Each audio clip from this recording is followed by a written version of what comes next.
Seeds of story, brought by the wind. And cultivated by time. Did Paimon just unconsciously complete that saying? Venti, the Anemo Archon and Child of Istaroth. In this video, I'll analyze the powers of Venti and Istaroth in hopes of better understanding their origins and theorizing what role they'll play later on in Teyvat's storyline.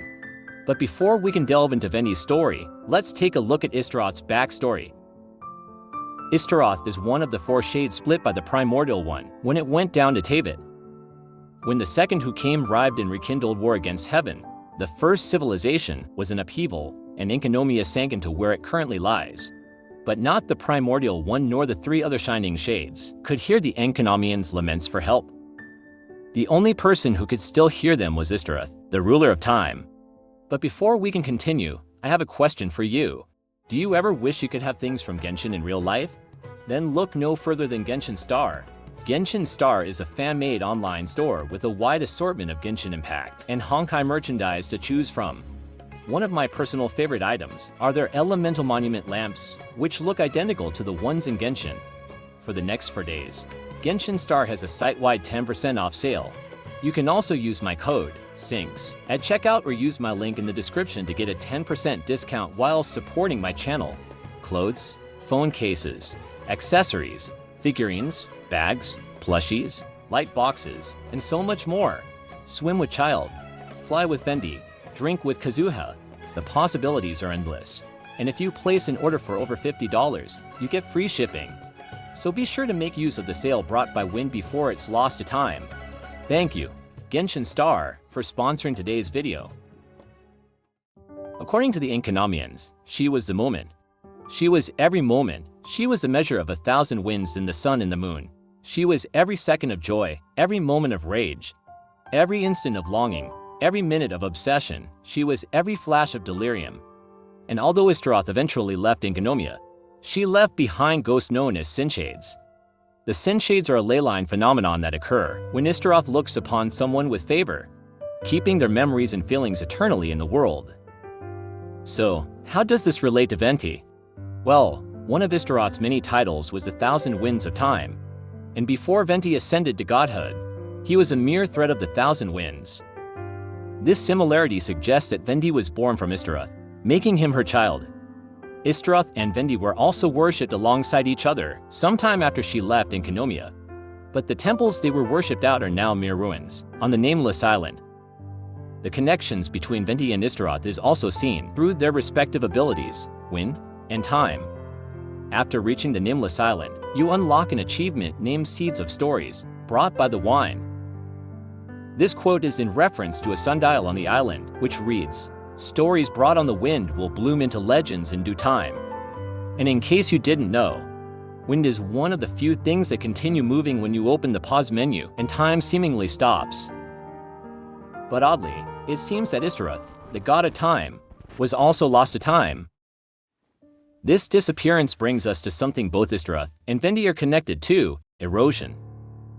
The sacrificial fragment's description reads as follows: "The wind blows for a moment, but the ravages of time are constant, unrelenting, and irreversible. A god of the winds may move between the pages of a book, but in the end, the merciless god of time will eat away at them until not a single legible word remains. Yet, time's assault and that of the wind often take their toll the same upon the heart. Perhaps that is why later generations presume the shrine to have always been to the wind, and the wind alone."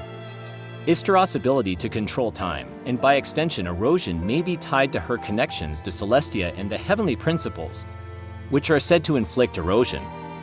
And because Venti is a mere shred of Istaroth's power, it explains why his time abilities are limited, although he was still able to call upon stories from the past during the Wind Bloom Festival.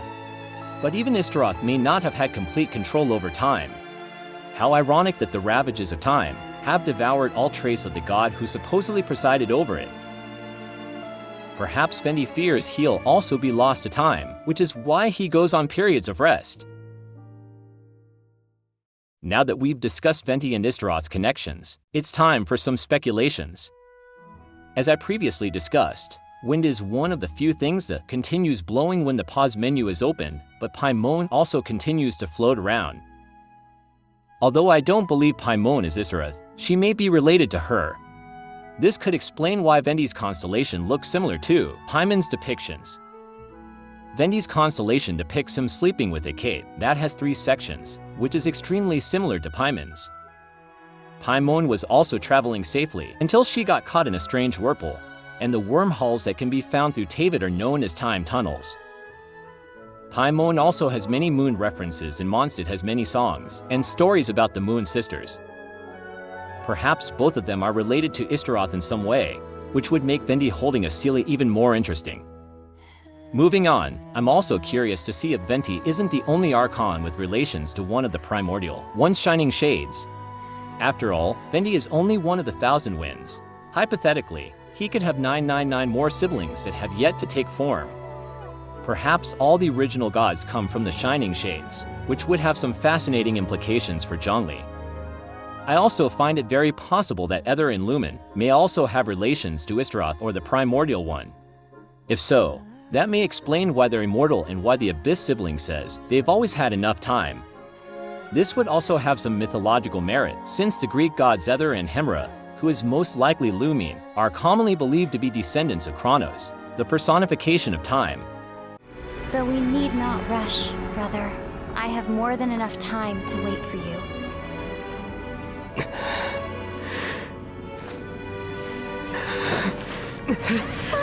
We have always had enough time.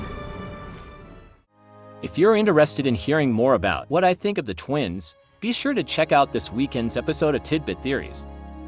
To summarize, both Venti and Istaroth have very interesting implications for Genshin Impact's storyline. Paimon and Venti share similarities, which could be hinting at a possible familiar connection between the two. If Venti is to be considered Istaroth's child, the other original Archons may have also descended from Shades. It's also possible that the Archons descended from Seelies, if Seelies descended from the Shining Shades, which might make them the 4 Archangels. And if Ether and Lumen are related to Teyvat in some way, they may also be connected to Istaroth. Hopefully, when Venti's second story quest is released from Lord Jail, we'll learn even more about Istaroth and Venti's possible siblings. Thank you all for watching. Be sure to let me know your own Venti speculations in the comments. And what do you hope Venti's next story quest will be about? If you enjoyed the video, please consider leaving a like and/or subscribing. I hope you all have a great rest of your days, evenings, and nights. Remember to use code SYNCS on Genshin Star for 10% off.